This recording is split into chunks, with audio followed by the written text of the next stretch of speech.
All right, welcome to another deep dive. Today, we're looking at something pretty fascinating: the energy demands of this whole digital world, especially with AI just exploding everywhere. Right. We've got some great insights actually from energy expert Mark P. Mills. He was on the Decouple podcast, and Yeah, really interesting conversation. oh, super interesting. So get this. Some of these data centers are using as much power as like a whole nuclear plant. I know it's mind-boggling when you think about it. It really is, and we're gonna dig into that. I mean, what's going on? Why is that? So, I mean, I think when we think about the cloud, we think of it as this kind of, I don't know, this intangible thing. Right. It's this sort of nebulous thing up there. Exactly. But you were talking about how it's a very real, very physical network. Oh, absolutely. I mean, we're talking massive data centers, warehouse-sized buildings, millions of processing units, billions of miles of cables connecting everything. It's truly staggering. In fact, if you combined all that space, it would be larger than all the skyscrapers in the world combined. Oh, wow. Okay. So yeah, so it's not just all these ones and zeros floating around out there. There's this really power-hungry infrastructure behind it all. Yeah, yeah. So why is AI so power hungry? Like why does it use so much more energy than, just regular computing? Well, the thing with AI, especially with machine learning, is that it needs these massive data sets to train the algorithms. Okay, so it's like teaching a kid to recognize a cat, right? You're showing them thousands and thousands of pictures. Exactly. It's the same concept, but just on a ridiculously larger scale, and all that processing power. Well, it takes energy, lots of energy. And Mills was saying that AI uses something like 10 times the energy of traditional computing. Yeah, yeah, Yeah. at least. And that's only going to increase as AI gets more sophisticated. So, I mean, what are the implications of that then? Especially as AI becomes more and more, integrated into our lives. I mean, we're already seeing it everywhere. Right. I mean, we're looking at a pretty significant increase in energy demand. Yeah. And this is on top of the growth we're already seeing, from all the other digital services we use, streaming, online gaming, all of that. Right, right. So AI is almost like throwing like rocket fuel on that fire. Pretty much. Yeah. And it's not just a tech issue, right? This has geopolitical implications too. Oh, absolutely. I mean, access to cheap and reliable energy, Mm. that could become, a major factor in which countries kind of end up leading the way in AI development. And Mills specifically points to China Yeah. because they're investing really heavily in both data centers and kind of surprisingly coal power. Right. It's interesting. Yeah, you think with everyone pushing for renewables, it's a little counterintuitive. It is, but it shows you the kind of the tension that exists between, immediate energy needs and these long-term sustainability goals. Right, right. China's prioritizing their position in the AI race, even if it means, maybe relying on energy sources that aren't so environmentally friendly, at least for now. So, I mean, how does the U.S. kind of compare in this whole energy AI landscape? Well, the U.S. and Canada, they're still, major hubs for AI innovation, Hmm. but they rely more on natural gas and renewables, Mm-hmm. and those can be, they can be more expensive and less consistently available than coal. Okay. So it raises some questions about whether, maybe overregulation in the West could actually hinder its ability to compete in the long run. Interesting. Now, Mills also talks about this concept of in silico research. Can you maybe explain what that is and why it's relevant to this whole discussion? Sure. So in silico, it basically means, performed on a computer or through computer simulation. So in the context of research, it's about using computer models and simulations to study, biological processes. Okay. So imagine creating a digital twin of your body containing, all your health data. Wow. And then scientists could use AI to run simulations and predict how, different drugs or treatments might affect you. So that sounds like, I mean, it sounds like something straight out of a sci-fi movie. It does a bit, doesn't it? It does, but what kind of energy demands would this in silico research have? I mean, it sounds pretty intense. Oh, it would be very significant. Building and maintaining those detailed digital models, storing, vast amounts of data, running these complex AI simulations.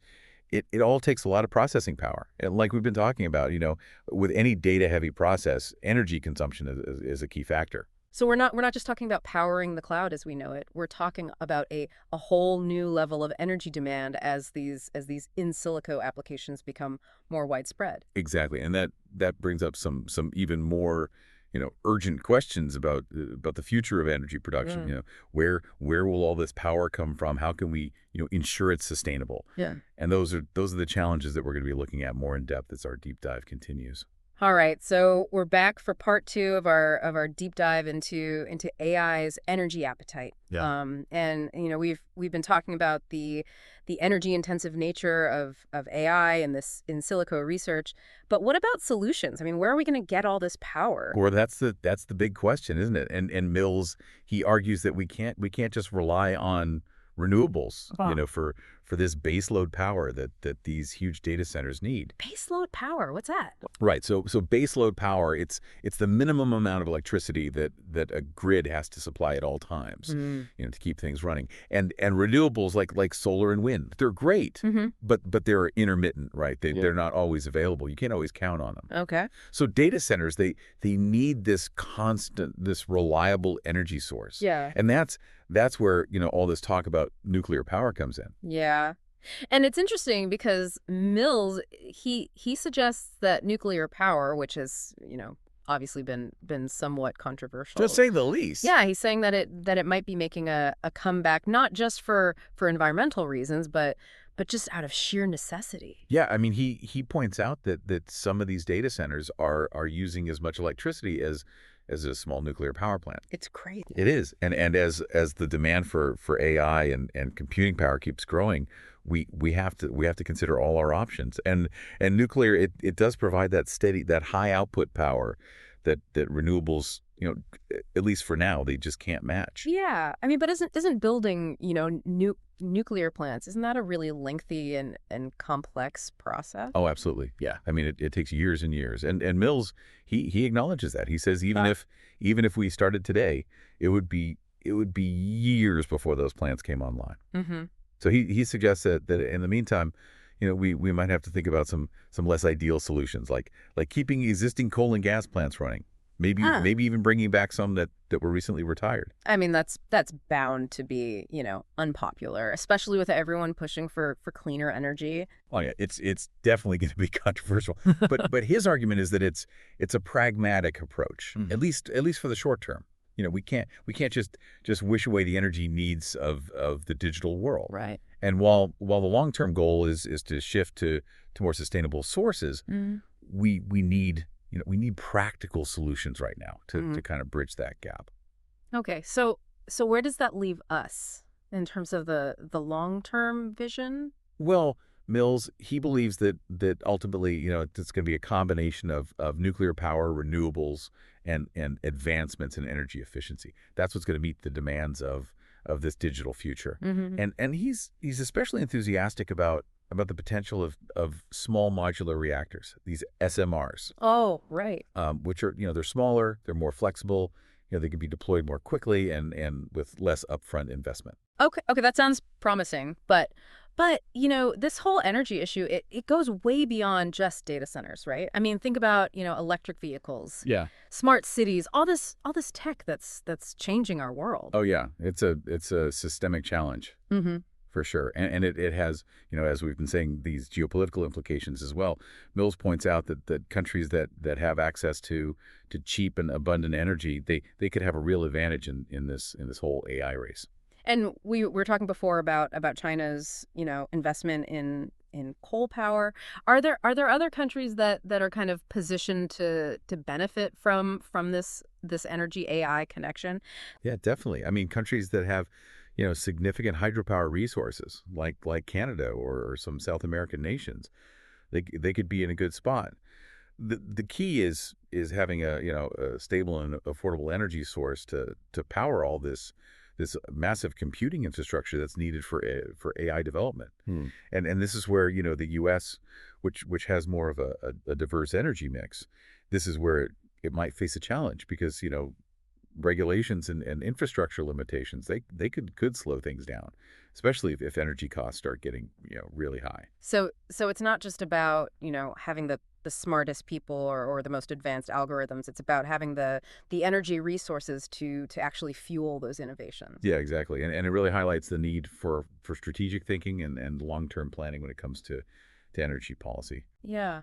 One of the things that really struck me listening to the podcast was Mills's point about how our our demand for information is fundamentally different from our demand for other resources. We have a limit to how much food or material goods we can consume, but our appetite for information, it seems limitless. Yeah, it's an interesting thought, isn't it? He uses the evolution of the words we use for large numbers as an example. We've gone from kilobytes to megabytes to gigabytes, and now we're talking about zettabytes and yottabytes. I mean, Right. these are numbers that are so large that it's hard to even grasp them. Yeah, he had that amazing analogy trying to visualize like a zettabyte of data as a Yeah. stack of dollar bills reaching from the earth to the sun and back like 700,000 times. Yeah. Which is just, I mean, it's mind blowing. But it really underscores the sheer scale of this digital universe that we're creating. And as we, generate more and more data, the energy needed to store it and process it, Hmm. it's gonna keep growing exponentially. Yeah, it sounds like we're really on the verge of a computing revolution, unlike anything we've ever seen, but one that comes with this massive energy price tag. Absolutely. And that brings us back to the core question here. How do we balance this insatiable demand for information, for computing power with the need for sustainable energy solutions? It's a tough question with no easy answers, but maybe we can at least start by acknowledging the connection between energy technology and our future. Yeah, I agree. And that awareness needs to be reflected in our policies, Yeah. our investments, our individual choices. We all have a role to play in shaping a future where AI and this digital world can thrive. Yeah. Without damaging the planet. Welcome back to the final part now of our deep dive into AI's energy appetite. Mhm. It's been quite a journey. It has lots to think about. We've talked about, the energy demands of AI, the potential of this in silico research, Hmm. the role of nuclear power. But before we wrap things up, there were a couple more key takeaways that I thought were worth digging into a bit. Yeah, I agree. We've definitely covered a lot of ground, but I think it is important to kind of step back and consider the bigger picture here. Mm-hmm. We talk about AI and the digital world as if it's its own separate thing, but the reality is it's very much tied to the physical world, especially when it comes to energy. Yeah, and Mills makes this really interesting point about how the infrastructure of the cloud, the data centers, the networks, the servers, it's almost like this hidden world that most people don't even think about. Right. Out of sight, out of mind. Yeah, exactly. I mean, we interact with the digital world every day, Yeah. constantly. But we rarely stop and think about this massive this physical infrastructure that's making it all possible. Yeah, it's kind of like an iceberg, right? We Yeah. see the tip, our smartphones, our laptops, the apps we use, but underneath the surface is this huge network of energy intensive machinery that's keeping it all running. Right, right. And Yeah. as we move towards even more, complex and sophisticated AI applications like the in silico research we talked about, the size of that iceberg, it's only going to grow. And that raises some really big questions about sustainability. I mean, can we keep expanding the digital world at this pace without putting an unsustainable strain on our energy resources? That's the $1 million question, right? Yeah. And there's no easy answer. Mills, he argues that we need this multi-pronged approach. First, we've got to keep investing in renewables, Yeah. solar, wind power. Mhm. But as we've discussed, renewables alone, they can't meet the baseload power demands of these data centers. Right, because they need that constant, reliable source of energy. Right. Exactly.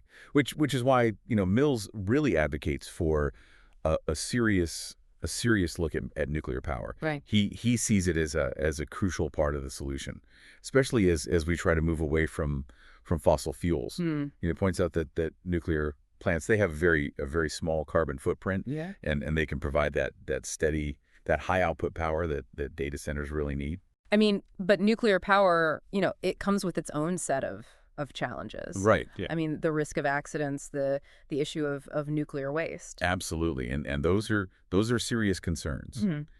And Mills, he doesn't shy away from that. He acknowledges that. But he argues that with advances in technology, Mm. and safety protocols, the risks associated with nuclear power, they're manageable. Okay.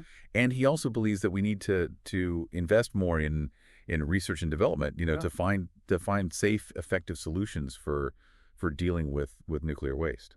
So it sounds like the future of AI and the digital world, it's going to require this really kind of complex and nuanced approach to energy production, one that balances the need for clean energy with the need for this reliable, this baseload Well, power. it's a balancing act for Yeah. sure, and it's not just a challenge for governments and corporations to figure out. It's something that's going to require a collective effort from all of us. So what can individuals do?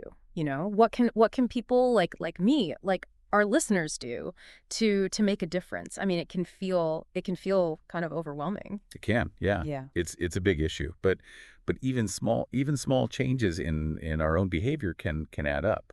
We can be more mindful about our own energy use. We can support policies that encourage renewable energy. We can choose products and services from companies that are committed to sustainability. So it's not just about the technology itself. It's about the choices we make, both individually and as a society, about how we use and produce energy. Exactly. And as our deep dive into AI's energy appetite, as it wraps up here, I hope it's clear that this isn't just a technical issue. Hmm. It's something that touches on economics, on geopolitics, even on our own personal values. Yeah, it's a good reminder that the digital world, it's not this abstract, this intangible thing. It's built on a very real, a very physical infrastructure that needs real resources, Yeah. especially energy. And as AI continues to evolve and become even more a part of our lives, it's really important that we have these conversations, these thoughtful and informed conversations about how to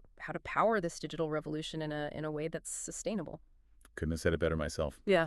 The future of AI, the future of our planet, it depends on it. Well, thank you so much for joining us and for sharing your expertise with us today. This has been a really insightful discussion. And to our listeners, thank you for joining us on this deep dive as well. We hope you learned something new and that you'll keep exploring this really fascinating and ever changing world of AI and how it's shaping our lives.